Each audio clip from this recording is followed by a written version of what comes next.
The logging of California's giant redwood trees is a big job.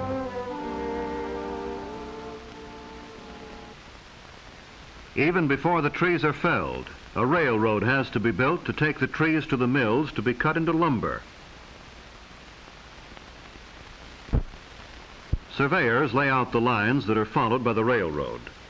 The ties and the rails are laid even before the trees are felled. The X means that this tree will itself be used in moving other trees as soon as they are brought down and cut into logs.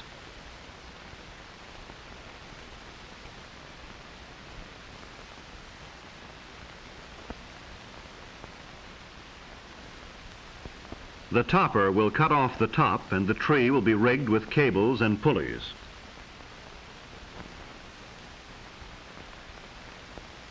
For most people, a job like this would seem too dangerous, but then logging is a hard and dangerous work, and these men take pride in their strength and courage. They are the men who fell the trees and get the logs out of the woods so that we may have lumber, for houses, for furniture, for the 1,000 uses of wood. And all in his day's work, over goes the top of this tree. The job of logging is well underway. Donkey engines are brought up to lift the big logs, haul them around and place them on railroad cars. Heavy cables and huge pulleys are needed to lift logs weighing up to 50 tons. The actual felling of a tree begins with the making of a scaffold for the axemen to stand on as they work. Then they begin their cutting their way into trees that may be as old as our civilization. For the redwood trees of California are probably the oldest of living things.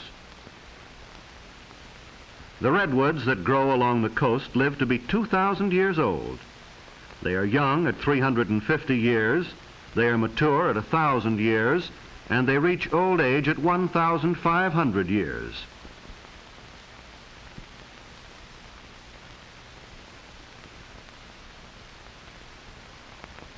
All of the world's history since Christ was born could have occurred during the life of perhaps one of these redwoods.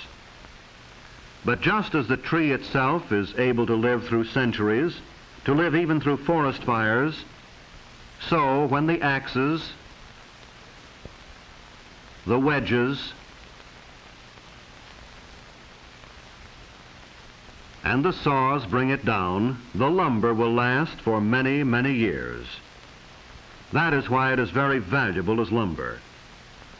Insects and fungi do not hurt it, and it actually resists fire. So the saws keep working and the axemen bring the tree down, figuring the fall carefully so as not to hit other trees and splinter the wood.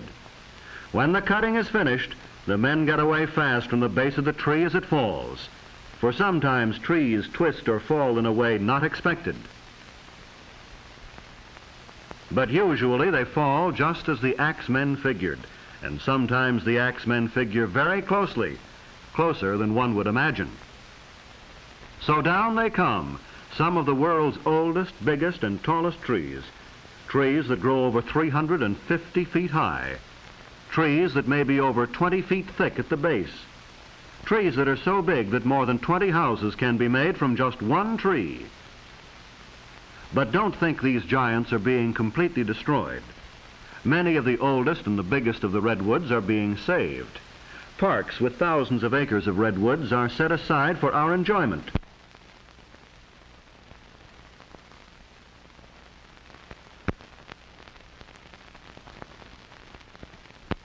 But now the logs are cut to the lengths wanted by the mills and the carpenters and started on their way to becoming boards useful to mankind. But the journey is not quick, simple, or easy.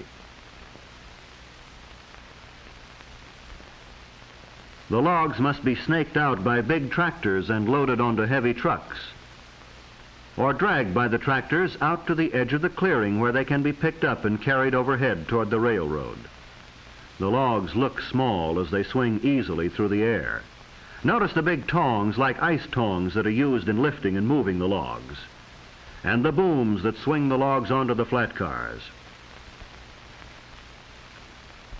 But with the arrival of the logs at the railroad, A second part of the log's journey to the mill has begun.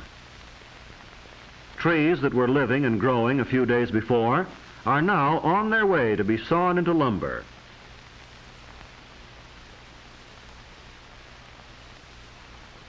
These coast redwoods are used for lumber, but there is another species of redwood which is not. It is the redwood of the Sierra Nevada mountains. The scientific name for both is sequoia, the name of a famous Cherokee Indian. The Sierra redwood is even bigger than the coast redwood. It grows to be as much as 40 feet thick at the base, and it lives longer. It may live to be 4,000 years old. Redwoods are today native only to California and a small section of Oregon. But thousands of years ago, they were to be found throughout Europe and Asia. They grew in countries that are now cold, but were at one time warm. Places like Alaska, Iceland, and Greenland. Their history goes back millions of years to the time of the dinosaurs. But here at the sawmill, the redwoods are just big logs that have to be unloaded into the mill pond.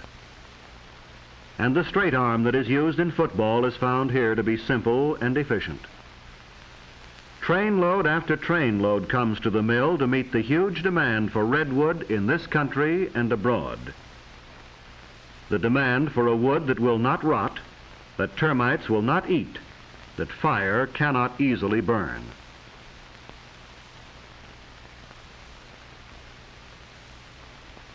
Into the mill pond they go, one huge log after another, each one meeting the demand for a wood with its special advantages. Here are the timbers that won't rot in wet mines, or the railroad ties that won't catch fire when burning cinders fall on them. And here is a mill where the logs are brought from the forest and stored in a mill pond where they can be easily moved. As fast as the mill can cut them, they are floated over to the conveyor belts and brought up into the mill. The bark is removed and ground up for use as an insulating material against heat. Then the big saws begin cutting off enormous boards. The whole log is moved past the bandsaw as each board is cut. The log moves back and then comes forward for the cutting of the next board.